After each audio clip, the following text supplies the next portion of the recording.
నేను ఏమంటాను అంటే జీవితంలో మనందరం కూడా కేవలం పైకే లేవాలనుకుంటాం. మనలో ఎవరూ కూడా అనుకోరు కింద పడాలి అని. కానీ మీకు వాస్తవిక నిజాన్ని తెలియచెయ్యాలి అంటే కింద పడటం చాలా అవసరం.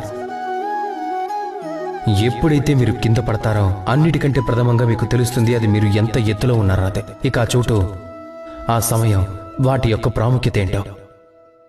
దానికంటే పెద్ద పాఠం, ఎప్పుడైతే మీరు కింద పడతారో అప్పుడే తెలుస్తుంది మీకు అది మీ సొంత వాళ్ళు ఎవరో, మీ పరాయి వాళ్ళు ఎవరో అన్నది. మీ శ్రేయోభిలాషులు ఎవరో తెలుస్తుంది. అలాగే ఎవరు మిమ్మల్ని చూసి అసూయ పడతారో అన్నది, మిమ్మల్ని ద్వేషిస్తున్నారో అన్నది. ఇలా చూడండి, ఎప్పుడైతే మీరు పడతారో ఆ సమయంలో ఎవరైతే మీకోసం చేతిని అందిస్తారో మిమ్మల్ని లేపటానికి, వాళ్ళు మీకు సొంత వాళ్ళు. మరియు ఎప్పుడైతే మీరు పడతారో జాగ్రత్తగా చూడండి, ప్రశాంతంగా. ఎవరైతే మిమ్మల్ని చూసి నవ్వుతారో వాళ్ళు మీకు పరాయి వాళ్ళు.